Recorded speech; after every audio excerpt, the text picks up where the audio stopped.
انسانی شعور کی بھی دو آنکھیں ہوتی ہیں، ایک اپنے اندر جھانکنے کے لیے اور دوسری باہر کی دنیا دیکھنے کے لیے۔ اندر کی طرف کھلنے والی آنکھ میں یا انا کو اپنا مادہ دید اور محور نگاہ بناتی ہے، یعنی اس آنکھ کی بینائی میں ہونے کا تجربہ شامل حال رہتا ہے،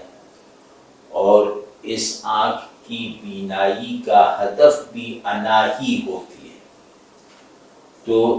یہ آنکھ جو ہے یہ ہر منظر میں خود کو دیکھتی ہے،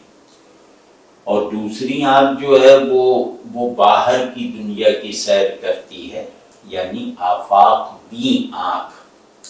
جو ہر شے کو اپنی طرح میں یا انا کا مصداق فرض کر کے مشاہدہ کرتی ہے۔ یہ آنکھ خودی کا غیر شخصی ہونا، امپرسنل ہونا، خود بھی دیکھتی ہے اور دکھاتی ہے۔ تو یہ دونوں آنکھیں ایک دوسرے کی ہمکاری میں ایک دوسرے سے مل کر خودی یا انا کے مظاہر سے آگے بڑھ کے اس کے حقیقی مراتب کو بھی دیکھنا چاہتی ہیں، وہ حقیقی مراتب جو نہ انفسی دید میں آ سکتے ہیں نہ آفاقی منظر میں۔ تو خودی کے مظاہر سے آگے بڑھ کر خودی کے اصول تک پہنچنے کی یہ آرزو دراصل وجود اور شعور کے پوائنٹ آف آئیڈینٹی یعنی نقطۂ عینیت تک رسائی کی لگن ہے، لیکن یہ رسائی شعور کے بس سے باہر ہے، کیونکہ اس کے لیے شعور اور وجود دونوں کو اپنے سے اوپر اٹھنا ہوگا۔ ظاہر ہے شعور نہ خود کو پھلانگنے کی قدرت رکھتا ہے، نہ اپنے موضوع یعنی وجود کو ایسی قوت فراہم کر سکتا ہے۔ تو یہی رسائی کی تمنا اور نارسائی کا مستقل حال یہ مل کر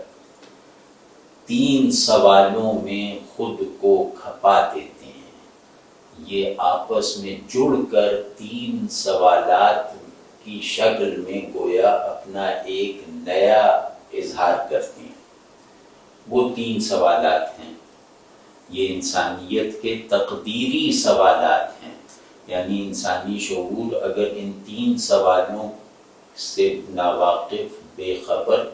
یا ان کی گونج سے متاثر نہ ہوا ہو تو اس کا انسانی شعور ہونا اسٹیبلش نہیں ہو سکتا۔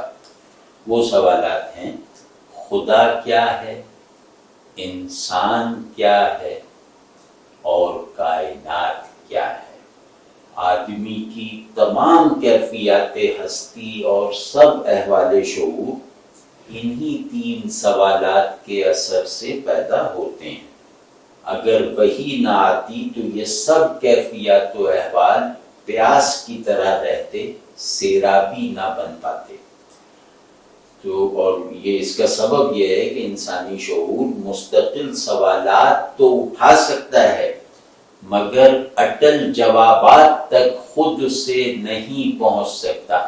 اس کی خود اعتمادی سوال اٹھانے کے کردار میں تو برسر کار آتی ہے،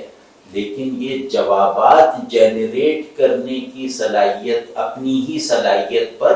اعتماد نہیں رکھتا۔ تو مذہب اپنی اصولی ساخت میں انہی تین سوالوں کو حتماً حل کرتا ہے، ایک پرنسپل لیول پر، ایک اصول کی سطح پر، ایک انبریکیبل اجمال کے ساتھ، تفصیل میں نہیں، کیونکہ تفصیل کبھی مستقل، مطلق اور کامل نہیں ہوتی۔ وہی معنی مستقل ہوتا ہے جو اظہار اور ادراک میں مجمل ہو۔ تو خیر، انسانی شعور مذہب کے دیے ہوئے جوابات کو ڈیفینیشنز اور پرنسپلز کے طور پر قبول کرتا ہے اور اسی حیثیت میں انہیں محفوظ رکھتا ہے۔ اس کے بعد شعور اپنی تمام تر فنکشننگ بلکہ اسینشیل فنکشننگ انہی جوابات کے دائرے میں رہتے ہوئے انجام دیتا ہے۔ یعنی میں نے ان جوابات کو مان لیا، محفوظ کر لیا اور اپنے اندر اس اعتماد اور یقین کو ڈیولپ کر لیا کہ کامل اور صحیح ترین جوابات یہی ہیں، اور اب مجھے اگر کوئی تفصیل پیدا کرنی ہے تو انہی کے بنائے ہوئے دائرے میں رہتے ہوئے کرنی ہے۔ تو بات یہ ہوئی کہ دین انسانی شعور کو چند مستقل ڈیفینیشنز اور پرنسپلز اور مقدمات دیتا ہے،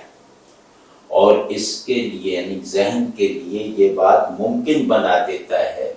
کہ ان ڈیفینیشنز کی بنیاد پر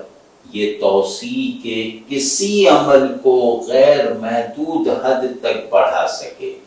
یہ ان اجمالات کو غیر محدود حدوں تک پہنچا کر مفصل بنا سکے۔ یعنی دین کے فراہم کردہ نقطے کو مرکز بنا کر ہم دائرے کو غیر متناہی وسعت دے سکتے ہیں۔ نہ صرف وسعت دے سکتے ہیں بلکہ توسیع کے اس عمل کو واپس بھی لے سکتے ہیں، مطلب دائرے کو بڑھا بھی سکتے ہیں اور پھر کسی موقع پہ دائرے کو گھٹا بھی سکتے ہیں۔ تو مذہبی شعور کا یہ انداز عمل جہاں وہ مذہبی اجمال کو اپنے لیے درکار تفصیل دیتا ہے، جو مذہب کے ساتھ وابستگی میں اپنی آزادی کو استعمال کرتا ہے، جو شعور کی تبدیلیوں کا انکار کیے بغیر انہیں ایمانیات سے وابستہ رہنے کے نئے اینگلز فراہم کرتا ہے، جو انسانوں کے اندر محرکات عمل بدل جانے کے باوجود ان کے نظام عمل کو، ان کے نظام نیت کو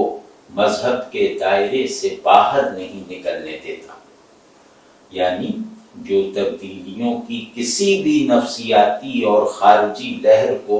مذہب کے بنائے ہوئے اسٹرکچرز کو گرانے کی اجازت نہیں دیتا۔ تو مذہبی شعور اپنی اس بنیادی ترین ذمہ داری کو ادا کرنے کے لیے، یعنی دین کی فلاورنگ کے عمل میں ذمہ داری کے ساتھ شریک رہنے کے لیے، دین کے مختلف اصولوں کے ساتھ وابستہ رہنے کے متنوع اور مختلف ڈسپلنز بناتا رہے۔